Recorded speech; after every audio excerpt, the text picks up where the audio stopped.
오, 뛰지 마.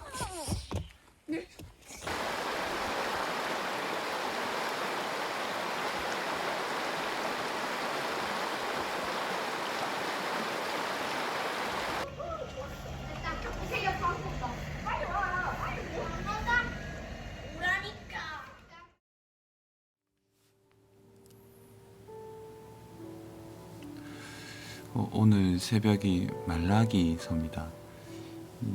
말라기서는 구약의 마지막 책이죠. 그 유명한 11조에 대한 이야기 때문에 그 말라기가 그냥 그거에 그냥 좀 파묻히는 것 같아요. 근데 이렇게 그 문장만, 그 단락만 쓰기 때문에 그 말라기에 좀 중요한 그 여호와 신학, 또 여호와의 명예, 하나님의 그 언약적 사랑이 어떻게 실행되는지 보이지 않고 느껴지지 않아도, 그 말라기에 뭐 여러 가지 주석에서 시대적 배경을 얘기하지만 페르시아 시대에 여전히 성전은 재건되고, 그리고 상황 속에서 하나님의 언약은 실행됐다고 생각했던 그 백성들, 그러나 여러 가지 기근, 가난, 고통, 성전의 그 조약한 모습들, 그리고 자기들 스스로 생각했을 때 여전히 그래, 포로기는 지났지만 페르시아의 지배를 받고 현실을 배려하지 않는 이 고통 속에서 이들은 하나님의 사랑에 대해서 의문점을 가지죠.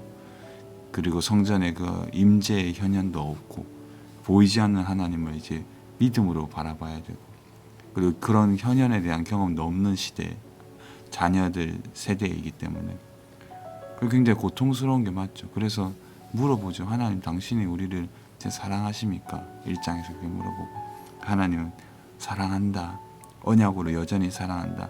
나의 이름은 영원히 명예롭게 여겨질 것이고 그 언약은 변하지 않을 것이다. 그러면서 하나님이 다시 한번 변론을 하시죠. 너희 예배를 보고 너희 실제 삶을 봐라. 정말 너희가 언약의 백성처럼 살고 있느냐를 다시금 물어보는 내용이죠. 굉장히 중요한 책입니다. 성경에서 중요하지 않은 책은 하나도 없지만 말라기를 이전에 한번 우연히 또 접하고 굉장히 좀 짧게지만 이제 책을 보면서 연구한 적도 있었는데 굉장히 좀 중요한 말씀이라고 저는 생각이 들어요. 여러분, 오늘 저는 간단하지만 명료하게 여러분들과 나누고 싶습니다. 하나님이 어떻게 우리를 사랑하십니까? 라는 질문은 우린 늘 합니다.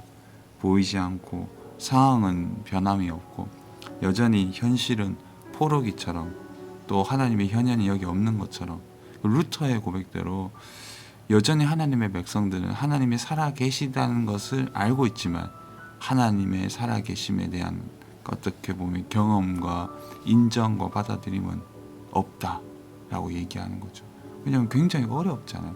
보이지 않는 하나님을 경험한다는 거 쉽지 않거든요. 믿음이 필요한 거고, 우리의 진실한 예배는, 그런 하나님의 경외는 이런 상황 속에서도 어떻게 우리가 예배 드리는지를 보면 알 수 있는 거죠.